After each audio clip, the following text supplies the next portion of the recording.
बॉलीवुड में अक्सर ऐसी कई फिल्में बन जाती हैं जिनसे जुड़े लीड एक्टरों के अलावा उनसे जुड़े और स्टार्स भी ऑडियंस के जहान में अपनी एक अलग ही छाप छोड़ जाते हैं।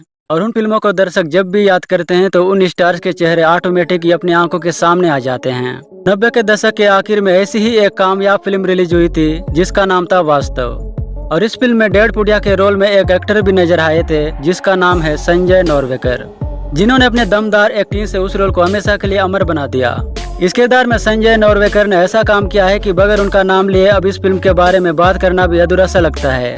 अभिनेता संजय नोरवेकर जी का जन्म साल 1962 में महाराष्ट्र के सिंधुदुर्ग जिले के एक महाराष्ट्रियन परिवार में हुआ था। सिंधुदुर्ग से ही शुरुआती शिक्षा पूरी करने के बाद संजय नोरवेकर ने मुंबई के रुईया कॉलेज में एडमिशन लिया, जहां वे अपने कॉलेज में क्रिकेट और फुटबॉल के अच्छे खिलाड़ियों में गिने जाते थे। दोस्तों, आपको जानकर हैरानी होगी कि एक्टिंग में ना तो संजय की कोई खास दिलचस्पी थी और ना ही वे इसे कभी अपने कैरियर के रूप में ही देखते थे, फिर भी उन्हें नाटकों में एक्टिंग करना पड़ा। दोस्तों, संजय का एक्टिंग की दुनिया में आने का किस्सा बहुत ही दिलचस्प है। हुआ यह है कि एक दिन उनका एक खास दोस्त जो कि नाटकों में काम करता था, उसने संजय को बताया कि उसके ग्रुप के एक एक्टर को नाटक से बाहर कर दिया गया है और ग्रुप के लोग कई घंटों से उसकी जगह भरने के लिए किसी और एक्टर की तलाश कर रहे थे। दरअसल उनके ग्रुप को इंटर कॉलेजिएट ड्रामा प्रतियोगिता में हर हाल में प्रदर्शन करना ही था, इसलिए वो लोग बहुत परेशान थे। ऐसे में संजय के दोस्त ने संजय को उस लड़के की जगह एक्टिंग करने के लिए रिक्वेस्ट किया, जिसे संजय ने एक अच्छे दोस्त के फर्ज की तरह स्वीकार कर लिया। इसके बाद तत्काल ही उन्हें नाटक के डायरेक्टर के सामने पेश भी कर दिया गया। डायरेक्टर मिस्टर पाटिल ने संजय से पूछा कि क्या वो बिना प्रैक्टिस के नाटक के डायलॉग बोल पाएंगे। तब संजय ने पूरे आत्मविश्वास से कहा कि जी हाँ, बोल लूंगा। फिर संजय के आत्मविश्वास को देखते हुए उन्हें उस नाटक में शामिल कर लिया गया। मजे की बात तो ये हुई कि संजय द्वारा अभिनीत उनके इस पहले नाटक कोलिया राजा को उस कंपटीशन में सर्वश्रेष्ठ नाटक के लिए नॉमिनेट भी किया गया था। हालांकि संजय को इस नाटक में कोई पर्सनल अवार्ड नहीं मिला, लेकिन फिर भी बगैर किसी प्रैक्टिस के उनके बेहतरीन परफॉर्मेंस को हर किसी ने खूब तारीफ की और वहीं से बतौर अभिनेता नाटकों में एक्टिंग करने की उनकी दिलचस्पी भी बढ़ गई। उसके बाद उन्होंने ढेरों मराठी नाटकों में हिस्सा लिया जो आज तक उनके कैरियर में जारी हैं। संजय द्वारा अभिनीत कुछ मराठी नाटकों में रंगीला रंगीला रे, ऑल द बेस्ट, केमेली, बाजीराव मस्त एमाई और अम हिलोरे जैसे न जाने कितने ही नाम शामिल हैं। फिल्मों में संजय की शुरुआत 80 के दशक में ही उनके नाटकों में काम करने के दौरान ही हो गई थी। राज बब्बर, नाना पाटेकर स्टारर फिल्म अंधा युद्ध में काम करने के साथ साथ उन्होंने रंगमंच पर भी काम करना जारी रखा। उसके बाद वे साल 1998 में रिलीज हुई मराठी फिल्म नवासाचे पोर में नजर आए। इसके बाद उन्होंने टेलीविजन पर भी काम करने का मन बनाया और साल 1999 में अलग अलग कहानियों पर आधारित टीवी शो गुब्बारे की एक कहानी में काम किया। टीवी पर अभी शुरुआत हुई ही थी कि उनके एक्टिंग कैरियर का वो टर्निंग पॉइंट आया जिसका हर एक्टर इंतजार करता है। साल 1999 में ही रिलीज हुई सुपरहिट फिल्म वास्तव ने बॉक्स ऑफिस पर तहलका मचा दिया था। मुंबई के अंडरवर्ल्ड स्टोरी पर आधारित महेश मांजरेकर के डायरेक्शन इस फिल्म में संजय दत्त, नम्रता शिरोडकर, मोहनीश बहल, परेश रावल, रीमा लागू और शिवाजी साटम जैसे ढेरों स्टार्स के साथ संजय नोरवेकर भी शामिल थे। फिल्म वास्तव में संजय नोरवेकर को डेढ़ पुड़िया के रोल के लिए काफी सराहना मिली थी। इस फिल्म में हीरो के दोस्त के रोल में शानदार एक्टिंग के लिए उन्हें फिल्म फेयर अवार्ड की ओर से बेस्ट सपोर्टिंग एक्टर की कैटेगरी में नॉमिनेट भी किया गया था, लेकिन यह अवार्ड संजय नोरवेकर को नहीं मिल पाया, बल्कि इसी फिल्म के लिए यह अवार्ड अभिनेता संजय दत्त को बेस्ट एक्टर के लिए फिल्म फेयर अवार्ड दिया गया था। फिल्म वास्तव के बाद तो संजय नोरवेकर ने कभी पीछे मुड़कर नहीं देखा।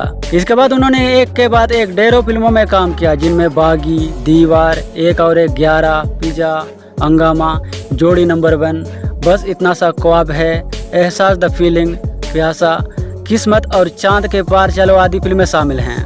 हिंदी फिल्मों के साथ साथ संजय ने अपनी मातृभाषा यानी कि मराठी भाषा की फिल्मों में भी काम करना शुरू कर दिया। एक और हिंदी फिल्मों में जहां संजय को सपोर्टिंग और कैरेक्टर रोल्स मिलती थी, तो वहीं दूसरी तरफ मराठी फिल्मों में उन्हें लीड रोल वाली फिल्में मिलने लगी। संजय नोरवेकर के स्टारर वाली मराठी फिल्में सफल होने से वे इतना ज्यादा बिजी होते गए कि हिंदी फिल्मों से उनकी दूरी बढ़ती ही चली गई। उन्होंने वहां 9 महीने 9 दिवस, खबरदार, सरी वर्सारी, जबरदस्त, आगाबाई हराचे, चेकमेट, आता पीटा आदि ढेरों सफल मराठी फिल्मों में लीड रोल निभाई।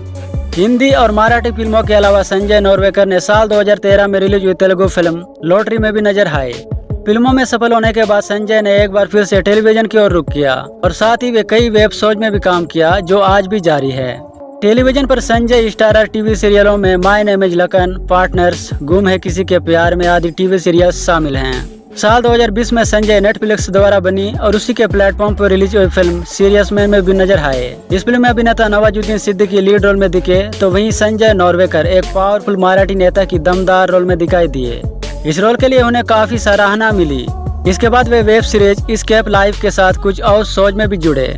दोस्तों, नाटकों से अपने एक्टिंग कैरियर की शुरुआत करने वाले संजय ने कभी भी रंगमंच को नहीं छोड़ा।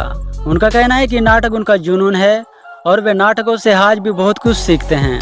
रंगमंच से जुड़े रहने के लिए संजय साल में कम से कम एक नाटक से तो जरूर जुड़ते हैं। उनका मानना है कि रंगमंच आपको अपने एक्टिंग स्किल को बढ़ाने और अपनी गलतियों को सुधारने का मौका देता है। संजय का कहना है कि नाटकों में एक्टिंग करना एक प्रैक्टिस की तरह होता है, कारण कि आप हर शो में कैरेक्टर के साथ रिसर्च और प्रैक्टिस कर सकते हैं और दर्शकों की अपनी भावनाएं आपको अपने एक्टिंग के साथ साथ मनोबल बढ़ाने में भी सपोर्ट करती हैं। 3 दशकों में इतनी सारी फिल्मों में काम कर चुके संजय आज भी अपनी हर फिल्म को अपनी पहली फिल्म जैसा समझकर कड़ी मेहनत करते हैं।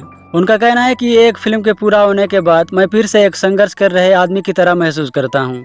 अपने मंजे हुई एक्टिंग को लेकर संजय ये बताते हैं कि मैं हमेशा देखता हूँ कि एक डायरेक्टर मुझसे क्या चाहता है और मैं कैरेक्टर को क्या दे सकता हूँ, फिर मैं दोनों को मिला देता हूँ और सभी के सामने पेश करता हूँ। दोस्तों, संजय का झुकाव फिल्म डायरेक्शन की तरफ भी है।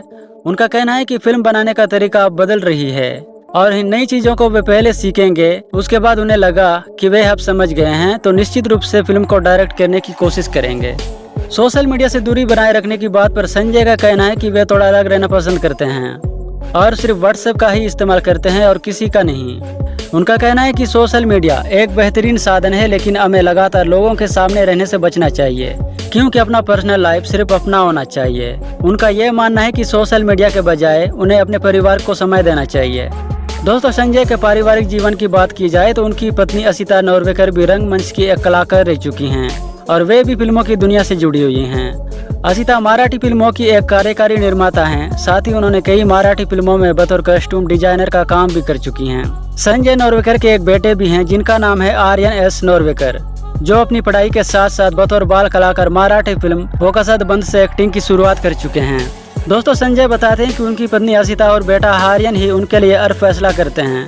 वे दोनों संजय के काम के लिए फैसला करने से नहीं कतराते हैं। संजय का कहना है उन्हें इस बात की खुशी है कि उनके पास क्रिटिक्स घर में ही मौजूद हैं।